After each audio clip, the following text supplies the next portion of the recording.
بسم اللہ الرحمن الرحیم۔ دوسری بار ایرانیوں کے سوار دستے پر کسی اور جگہ سے ایسا ہی حملہ ہوا تھا اور سوار بکھر کر ادھر ادھر بھاگ رہے تھے تو انہیں ایک للکار سنائی دینے لگی، زرتشت کے پجاریوں، میں مثنہ بن حارثہ ہوں، ہرمز کو یہ نام بتا دینا۔ مثنہ بن حارثہ۔ اس ایرانی دستے کے جو سوار زندہ بچ گئے وہ نیم مردہ تھے۔ انہوں نے اپنے کمانداروں کو بتایا کہ انہیں صحرا میں یہ للکار سنائی دی تھی۔ اس کے بعد ایرانیوں کی سرحدی چوکیوں پر چھاپے پڑتے رہے، لیکن انہوں نے چھاپا ماروں کے تعاقب کی اور ان کو تلاش کرنے کی جرت نہ کی۔ بعض چھاپوں کے بعد یہ للکار سنائی دیتی تھی، آتش پرستو، میں مثنہ بن حارثہ ہوں۔ پھر مثنہ بن حارثہ دہشت کا، کسی جن بھوت کا اور کسی بدروح کا ایک نام بن گیا۔ ایرانی فوجی اس نام سے ڈرنے لگے۔ انہوں نے مثنہ بن حارثہ یا اس کے گروہ کے کسی ایک آدمی کو پکڑنے کے بہت اہتمام کیے، لیکن جب کہیں شب خون پڑتا تھا تو ایرانی فوجی، جن کی جرت اور بے جگری مشہور تھی، دہشت سے دبک جاتے تھے۔ یہ تھا وہ مثنہ بن حارثہ جو فروری 633 عیسوی کے ایک روز مدینہ میں خلیفۃ المسلمین ابو بکر صدیق کے سامنے ایک گمنام اجنبی کی حیثیت سے بیٹھا تھا۔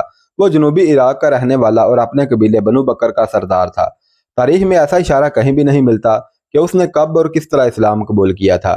یہ اسی کی کاوش کا نتیجہ تھا کہ نہ صرف اس کے اپنے قبیلے نے بلکہ ان علاقوں میں رہنے والے کئی اور قبیلوں نے اسلام قبول کر لیا تھا۔ جب جنگ یمامہ ختم ہوئی اور ارتداد کے فتنے کا سر کچل دیا گیا تو مثنہ بن حارثہ نے عراق کے جنوبی علاقوں میں ایرانیوں کے خلاف جہاد شروع کر دیا۔ انہوں نے ان مسلمانوں میں سے جو ایرانی بادشاہی کی رعایا تھے ایک گروہ بنا لیا اور ایرانی فوج کی سرحدی چوکیوں پر شب خون مارنے شروع کر دیے۔ ان کے شب خون اس قدر اچانک اور تیز ہوتے تھے کہ چوکی والوں کو سنبھلنے کا موقع ہی نہیں ملتا تھا اور مثنہ کا گروہ صفایا کر کے غائب ہو جاتا تھا۔ انہوں نے بڑے ہی دشوار گزار صحرا میں اپنا اڈا بنا لیا تھا جسے انہوں نے مال غنیمت سے بھر دیا تھا۔ پھر انہوں نے ان بستیوں پر بھی شب خون مارنے شروع کر دیے جہاں صرف ایرانی رہتے تھے۔ مثنہ بن حارثہ رضی اللہ تعالیٰ عنہ نے سرحد پر ایرانی فوج کو بے بس اور مجبور کر دیا۔ ایرانی فوج کے کئی سینئر کماندار مثنہ بن حارثہ کے ہاتھوں مارے گئے تھے۔ مثنہ بن حارثہ نے دوسرا کام یہ کیا کہ عراق کے جنوبی علاقے میں جو مسلمان ظلم و ستم میں زندگی گزار رہے تھے انہیں اس نے اپنے زمین دوز اثر میں لے کر متحد رکھا ہوا تھا۔ ان کا ایک گروہ تو شب خون مارنے کا کام کرتا تھا اور ایک گروہ بستیوں میں رہ کر مسلمانوں کو اتحاد کی لڑی میں پروئے رکھتا تھا اور انہیں بتاتا رہتا تھا کہ باہر کیا ہو رہا ہے۔ مسلمان اپنے چھاپا ماروں کی کامیابیاں دیکھ رہے تھے اور وہ مطمئن تھے۔ یہ تھی وہ خدائی مدد جس کے انتظار میں وہ ایرانیوں کا ظلم و ستم سہ رہے تھے اور اپنا مذہب نہیں چھوڑ رہے تھے، ورنہ مظالم سے بچنے کا ان کے سامنے بڑا سہل طریقہ یہ تھا کہ اسلام سے منحرف ہو کر آتش پرست ہو جاتے۔ خدام نے زہرا سے کہا تھا کہ وہ 3-4 دنوں کے لیے غائب ہو جائے گا۔ وہ غائب ہو کر چھاپا مارو کے اڈے پر چلا گیا تھا اور انہیں ایرانی کماندار شمر کے متعلق بتایا تھا۔ اس کی چوکی تک چھاپا مارو کی رہنمائی اسی نے کی تھی۔ چوکی پر حملہ پوری طرح کامیاب رہا۔ اس کے فوراً بعد خدام اپنے گھر آ گیا تھا۔ مثنہ بن حارثہ نے امیر المؤمنین ابو بکر صدیق کو تفصیل سے بتایا کہ انہوں نے خلیج فارس کے ساحل کے ساتھ ساتھ اور عراق کے جنوبی علاقے میں کس طرح عربی مسلمانوں کے قبیلوں کو اپنے اثر میں لیا اور انہیں اسلام پر قائم رکھ کر انہیں زمین دوز محاذ پر جمع کیا۔ تجھ پر اللہ کی رحمت ہو ابن حارثہ، خلیفہ نے کہا۔ تو اگر یہ مشورہ دینے آیا ہے کہ میں ایرانیوں پر فوج کشی کروں تو مجھے سوچنا پڑے گا۔ کیا تو نے دیکھا نہیں کہ ایرانیوں کی فوج کی تعداد کتنی زیادہ ہے اور ان کے وسائل اور ذرائع کتنے وسیع اور لامحدود ہیں؟ ہم اپنے مستقر سے اتنی دور قلیل تعداد اور بغیر وسائل کے کثیر تعداد اور طاقتور فوج کے مقابلے کے قابل نہیں ہوئے، لیکن میں نے سلطنت فارس کو نظر انداز بھی نہیں کیا۔ امیر المؤمنین مثنہ بن حارثہ نے اپنے سینے پر ہاتھ رکھ کر کہا، اگر ایک آدمی اتنے بڑے ملک کی فوج کے ساتھ ٹکر لے سکتا ہے اور ان پر مسلمانوں کے عسکری جذبے کی دھاک بٹھا سکتا ہے تو میں اپنے اللہ کے بھروسے پہ کہتا ہوں کہ ایک منظم فوج بہت کچھ کر سکتی ہے۔ میں اس آتش پرست سلطنت کی اندرونی کیفیت دیکھ آیا ہوں۔ شاہی خاندان تحت و تاج کی خاطر آپس میں دست و گریباں ہو رہا ہے۔ آپ جانتے ہیں کہ رومی شہنشاہ ہرقل فارسیوں کو نینوا اور دستجرد میں بہت بری شکست دے چکا ہے۔ اس کی فوجیں آتش پرست فارسیوں کے دارالحکومت مدائن کے دروازوں تک پہنچ گئی تھی۔ اس کے بعد فارسی سنبھل نہیں سکے۔ اگر ان میں عیش پرستی کو دیکھا جائے تو وہ سنبھلے ہوئے لگتے ہیں، لیکن اب ان میں بادشاہی کے تاج پر رسا کشی ہو رہی ہے۔ یمن ان کے ہاتھ سے نکل گیا ہے اور وہاں کے حاکم بازان نے اسلام قبول کر لیا ہے۔ ان کی رعایا ان کی زنجیریں توڑنا چاہتی ہے۔ ان کی محکومی میں ان کے جنوبی علاقوں کے مسلمان میرے اشارے اور مدینہ کی فوج کے منتظر ہیں۔ تجھ پر رحمت ہی رحمت ہو مثنیٰ، امیر المؤمنین نے کہا۔ لا ریب تیری باتیں میرے دل میں اتر رہی ہیں۔ میرا اگلا قدم وہی پڑے گا جہاں تو کہتا ہے۔ کیا یہ بہتر نہیں ہوگا کہ میں سالارو کی مجلس سے بات کر لوں؟ یا امیر المؤمنین، مثنیٰ نے کہا، فیصلہ وہی بہتر ہوتا ہے جو صلاح و مشورے کے بعد کیا جاتا ہے، لیکن میں امیر المؤمنین سے اجازت چاہوں گا کہ جو کہنا چاہتا ہوں وہ کہہ لوں، اور آپ میری باتیں سالارو کے سامنے ضرور رکھیں۔ دجلہ اور فرات جہاں ملتے ہیں وہاں کے بڑے وسیع علاقے میں عربی قبیلے آباد ہیں جو سب کے سب مسلمان ہیں۔ چونکہ وہ مسلمان ہیں اس لیے وہ آگ کے پجاری بادشاہوں کے جبر و ستم کا نشانہ بنے ہوتے ہیں۔ مسجدوں پر بھی ان کا حق تسلیم نہیں کیا جاتا۔ فارسیوں کے ہاتھوں ان کی جان محفوظ نہیں، ان کی عزت محفوظ نہیں۔ وہ مسلمان فصل اگاتے ہیں، جو پک جاتی ہے تو آتش پرست زمیندار اور فوجی اٹھا کر لے جاتے ہیں۔ وہاں مسلمان مزارے ہیں اور انہیں دھتکاری ہوئی مخلوق سمجھا جاتا ہے۔ وہ مسلسل خوف و ہراس میں رہتے ہیں۔ ان کے خلاف الزام صرف یہ ہے کہ وہ مسلمان ہیں، اور کفر کے طوفانوں میں بھی وہ اسلام کی شمع روشن کیے ہوئے ہیں۔ وہ مدینہ کو روشنی کا میدان سمجھتے ہیں۔ یا امیر المومنین، اگر آپ بیٹھے یہ سوچتے رہے کہ دشمن بہت طاقتور ہے تو وہ روز بروز طاقتور ہوتا جائے گا، اور مسلمان مایوس ہو کر اپنی بھلائی کا کوئی ایسا طریقہ سوچ لیں گے جو اسلام کے منافی ہوگا۔ میرے چھاپا مارو نے جو کامیابیاں حاصل کی ہیں اور آپ کی فوج کے لیے جو زمین ہموار کی ہے وہ دشمن کے حق میں چلی جائے گی۔ کیا رسول اللہ صلی اللہ علیہ وسلم مظلوم مسلمانوں کی مدد کو نہیں پہنچا کرتے تھے؟ خدا کی قسم میں ان کی مدد کو پہنچوں گا، خلیفہ ابو بکر صدیق نے کہا، اور اپنے پاس بیٹھے ہوئے ایک سالار سے پوچھا، ولید کا بیٹا خالد کہاں ہے؟ وہ یمامہ میں آپ کے اگلے حکم کا انتظار کر رہا ہے، انہیں جواب ملا۔ کوئی تیز رفتار قاصد بھیجو اور اسے پیغام بھیجو کہ جلدی مدینہ پہنچے۔ خلیفہ ابو بکر صدیق نے کہا، فارس کی بادشاہی سے ہم اللہ کی تلوار کے بغیر نہیں لڑ سکتے۔ خلیفہ مثنیٰ بن حارثہ سے مخاطب ہوئے، اور تم مثنیٰ واپس جاؤ اور عرب قبیلوں کے جس قدر آدمی اکٹھے کر سکتے ہو کر لو۔ اب تمہیں کھلی جنگ لڑنی پڑے گی جو تم شب خون اور چھاپو کے انداز سے بھی لڑ سکتے ہو، لیکن اپنے فیصلوں میں تم آزاد نہیں ہوگے۔ خالد بن ولید سالار اعلیٰ ہوگا، تم اس کے فیصلوں کے پابند رہو گے۔ تسلیم امیر المؤمنین، مثنیٰ بن حارثہ نے کہا۔ ایک اور عرض ہے، اس علاقے میں جو عرب قبیلے ہیں وہ سب کے سب مسلمان نہیں، ان میں عیسائی بھی ہیں اور دوسرے عقیدوں کے لوگ بھی۔ وہ سب آتش پرستوں کے خلاف ہیں۔ فارس کے آتش پرست ان کے ساتھ بھی وہی سلوک کرتے ہیں جو مسلمانوں کے ساتھ کر رہے ہیں۔ اگر اللہ تعالیٰ نے ہمیں فتح عطا فرمائی تو غیر مسلم عربوں کے ساتھ ایسا ہی سلوک ہونا چاہیے جیسا وہاں کے عرب مسلمانوں کے ساتھ ہوگا۔ ایسے ہی ہوگا۔ ابو بکر صدیق رضی اللہ تعالیٰ عنہ نے کہا، جنہوں نے اسلام کے خلاف کچھ نہیں کیا، اسلام ان کی پریشانی کا باعث نہیں بنے گا۔ تم آج ہی روانہ ہو جاؤ۔ خالد بن ولید اس وقت یمامہ میں تھے۔ ان کی دونوں نئی بیویاں لیلہ تمیم اور بنت مجاعہ ان کے ساتھ تھیں۔ امیر المؤمنین کا پیغام ملتے ہی خالد بن ولید یمامہ سے روانہ ہوئے اور مدینہ پہنچ گئے۔ کیا مثنیٰ بن حارثہ کا نام تم نے کبھی سنا ہے؟ خلیفہ نے خالد بن ولید سے پوچھا۔ سنا ہے، خالد بن ولید نے جواب دیا، اور یہ بھی سنا ہے کہ فارسیوں کے خلاف اس نے ذاتی قسم کی جنگ شروع کر رکھی ہے، لیکن مجھے یہ معلوم نہیں کہ اس کی ذاتی جنگ ذاتی مفاد کے لیے ہے یا وہ اسلام کی خاطر لڑ رہا ہے۔ وہ یہاں آیا تھا، امیر المؤمنین نے کہا۔ جہاد جو اس نے شروع کر رکھا ہے اس میں اس کا کوئی ذاتی مفاد نہیں۔ میں نے تمہیں اسی لیے بلایا ہے کہ تم سے مشورہ کر لوں کہ مثنیٰ بن حارثہ ہم سے جو مدد مانگتا ہے وہ اسے دے دی جائے یا اس وقت کا انتظار کیا جائے جب ہم فارسیوں کی اتنی بڑی قوت کے خلاف لڑنے کے قابل ہو جائیں گے۔ وہ کس قسم کی جنگ لڑ رہا ہے؟ خالد بن ولید نے پوچھا۔ امیر المؤمنین نے خالد بن ولید کو پوری تفصیل سے بتایا کہ مثنیٰ شب خون کی نوعیت کی جنگ لڑ رہا ہے اور اس وقت تک وہ کتنی کامیابیاں حاصل کر چکا ہے۔ اس کی سب سے بڑی کامیابی تو یہ ہے خالد کہ اس نے زرتشتوں کے محکوم مسلمانوں کو متحد رکھا ہوا ہے اور ان میں ایسا جذبہ پیدا کیا ہے کہ انہوں نے زرتشتوں کے ظلم و ستم میں اپنے سینوں میں اسلام کو زندہ رکھا ہوا ہے۔ ابلا اور عراق کے دوسرے علاقوں میں جہاں مسلمان آباد ہیں وہ فارسیوں کے غیر انسانی تشدد کا نشانہ بنے ہوئے ہیں۔ ان حالات میں اپنے عقیدوں کو سینے سے لگائے رکھنا بے معنی سا بن جاتا ہے۔ وہ مسلمان صرف اتنا کہہ دیں کہ مدینہ اور اسلام سے ان کا کوئی تعلق نہیں تو ان کے سارے مصائب ختم ہو جائیں گے۔ یہ مثنیٰ رضی اللہ تعالیٰ عنہ اور اس کے چند ایک ساتھیوں کا کمال ہے کہ انہوں نے ان حالات میں بھی وہاں کے مسلمانوں کو اسلام سے منحرف نہیں ہونے دیا۔ اس کے علاوہ انہیں اپنے عقیدے کا اتنا پکا بنا رکھا ہے کہ وہ سرتشتوں کے خلاف زمین دوز کارروائیوں میں مصروف رہتے ہیں۔ امیر المومنین خالد بن ولید رضی اللہ تعالیٰ عنہ نے کہا، مثنیٰ نے کچھ کیا ہے یا نہیں کیا، مسلمان کی حیثیت سے ہم پر یہ فرض عائد نہیں ہوتا کہ جو مسلمان غیر مسلموں کے جبر و ستم کا نشانہ بنے ہوئے ہوں ان کی مدد کو پہنچیں؟ کیا تم یہ مشورہ دیتے ہو کہ ہمیں ایرانیوں سے ٹکر لے لینی چاہیے؟ خلیفہ نے پوچھا۔ ہاں امیر المومنین خالد بن ولید رضی اللہ تعالیٰ عنہ نے کہا، ٹکر کیوں نہ لی جائے، یہاں تو صورتحال کچھ اور ہے۔ جیسا کہ آپ نے بتایا ہے کہ مثنیٰ نے وہاں کچھ کامیابیاں حاصل کر لی ہیں اور اس نے ہمارے حملے کے لیے راہ ہموار کر دی ہے۔ شب خون اور چھاپے مارنے والے اتنا ہی کر سکتے ہیں جتنا مثنیٰ نے کیا ہے، وہ کسی علاقے پر قبضہ نہیں کر سکتے۔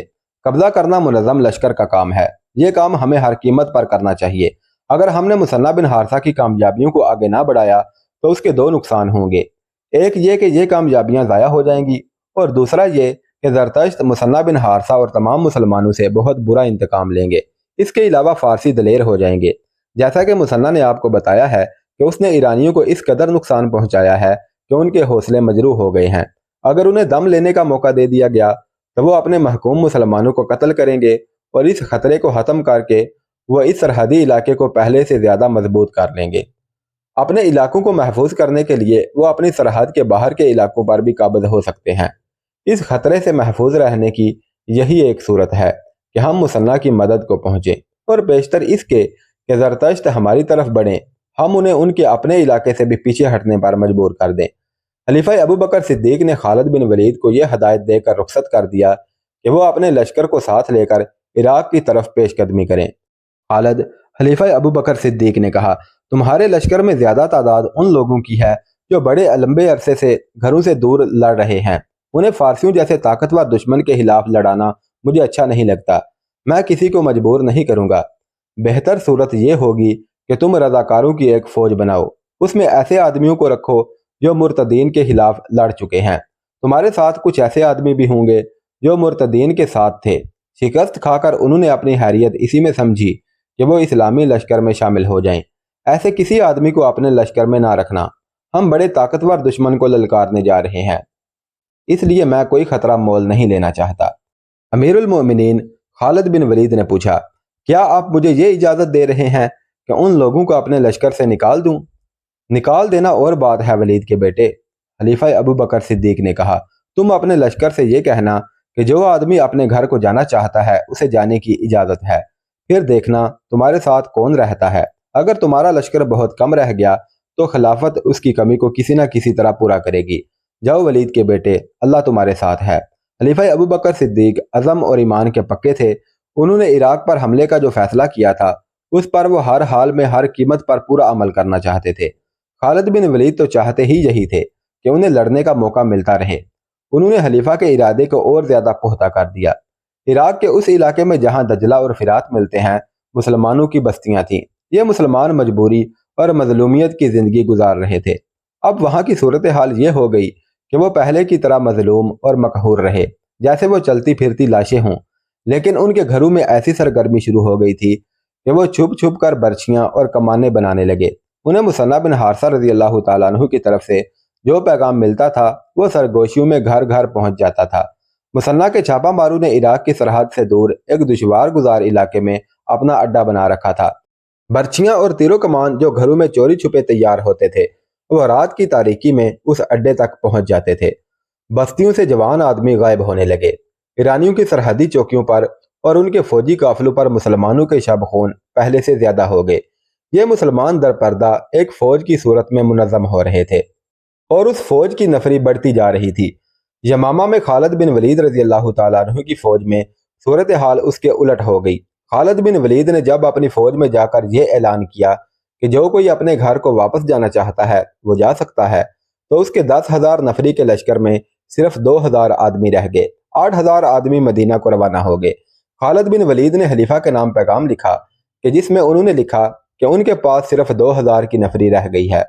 خالد بن ولید رضی اللہ تعالیٰ عنہ نے زور دے کر لکھا کہ انہیں فوری طور پر کمک کی ضرورت ہے۔ امیر المؤمنین ابوبکر صدیق اپنی مجلس میں بیٹھے ہوئے تھے۔ خالد بن ولید کے قاصد نے انہیں خالد بن ولید کا تحریری پیغام دیا۔ خلیفہ نے یہ خط بلند آواز سے پڑھنا شروع کر دیا۔ اس سے ان کا مقصد یہ تھا کہ مجلس میں ان کے جو مشیر اور دیگر افراد بیٹھے ہیں وہ سن لیں تاکہ کوئی مشورہ دے سکے۔ امیر المؤمنین ایک مشیر نے کہا، خالد کے لیے کمک بہت جلدی جانی چاہیے، 2000 نفری سے زرتشتوں کے خلاف لڑائی کی سوچی بھی نہیں جا سکتی۔ کاکا بن عمر کو بلاؤ، امیر المؤمنین نے حکم دیا۔ تھوڑی دیر بعد گھٹے ہوئے جسم کا ایک قدور نوجوان خلیفہ کے سامنے آن کھڑا ہوا۔ کاکا، امیر المؤمنین نے اس نوجوان سے کہا، خالد بن ولید کو کمک کی ضرورت ہے، تیاری کرو اور فوراً یمامہ پہنچو اور اس سے کہو کہ میں ہوں تمہاری کمک۔ یا امیر المؤمنین، ایک مشیر نے حیران ہو کر کہا، خدا کی قسم آپ مذاق نہیں کر رہے، لیکن اس سالار کو جس کی 8000 فوج اس کا ساتھ چھوڑ گئی ہو، صرف ایک آدمی کی کمک دینا مذاق لگتا ہے۔ ابو بکر صدیق ضرورت سے زیادہ سنجیدہ تھے۔ انہوں نے کاکا بن عمر کو سار سے پاؤں تک دیکھا اور سکون کی آہ لے کر بولے، مجاہدین کے جس لشکر میں کاکا جیسا جوان ہوگا وہ لشکر شکست نہیں کھائے گا۔ کاکا اسی وقت گھوڑے پر سوار ہوا اور مدینہ سے نکل گیا۔ مشہور مورخ طبری، ابن اسحاق، واقدی اور سیف بن عمر نے یہ واقعہ بیان کرتے ہوئے لکھا ہے کہ اس سے پہلے بھی ایک ایسا واقعہ ہو چکا تھا۔ ایک سالار ایاز بن غنم نے محاذ سے مدینہ میں قاصد بھیجا تھا کہ کمک کی ضرورت ہے۔ خلیفہ ابو بکر صدیق نے صرف ایک آدمی عبد بن احفل الحمیری کو کمک کے طور پر بھیجا تھا۔ اس وقت بھی اہل مجلس نے حیرت کا اظہار کیا تھا اور امیر المؤمنین نے یہی جواب دیا تھا جو کاکا کو خالد بن ولید کے پاس بھیجنے پر دیا۔ حقیقت یہ تھی کہ خلیفہ ابو بکر صدیق خالد بن ولید کو مایوس نہیں کرنا چاہتے تھے، لیکن مدینہ میں کمک نہیں تھی۔ صرف یہی ایک محاذ نہیں تھا، اس وقت تمام کے تمام مشہور سالار مختلف محاذوں پر لڑ رہے تھے اور یہ ساری جنگ ارتداد کے خلاف لڑی جا رہی تھی۔ اسلام کے دشمن دیکھ چکے تھے کہ مسلمانوں کو میدان جنگ میں شکست دینا بڑا مہنگا سودا ہے، چنانچہ اسلام کو کمزور کر کے ختم کرنے کا انہوں نے یہ طریقہ اختیار کیا کہ کئی افراد نے نبوت کا دعویٰ کر دیا اور اپنے اپنے طریقوں سے بہت سے پیروکار بنا لیے۔ متعدد ایسے قبیلے جو اسلام قبول کر چکے تھے اسلام سے منحرف ہو گئے اور اسلام سے انحراف کا یہ سلسلہ تیز ہوتا جا رہا تھا۔ ارتداد کے فتنے کے پیچھے یہودیوں کا ہاتھ تھا۔ خلیفہ ابو بکر صدیق کی خلافت اسی فتنے کے خلاف برسرے پیکار رہی۔ اس فتنے کو واضحوں اور تبلیغی لیکچروں سے نہیں دبایا جا سکتا تھا، اس کے لیے مسلح جہاد کی ضرورت تھی۔ یہ جنگی پیمانے کی مہم تھی جسے سر کرنے کے لیے مدینہ فوج سے خالی ہو گیا تھا۔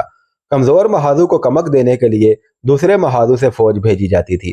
امیر المؤمنین نے خالد بن ولید کو صرف ایک آدمی دینے پر اکتفا نہ کیا، انہوں نے 2 طاقتور قبیلوں مفر اور ربیہ کے سرداروں کا پیغام بھیجے کہ خالد بن ولید کو زیادہ سے زیادہ آدمی دیں۔ صرف ایک آدمی؟ کاکا بن عمر جب خالد بن ولید کے پاس پہنچے تو خالد بن ولید نے اپنے خیمے میں غصے سے ٹہلتے ہوئے کہا، صرف ایک آدمی؟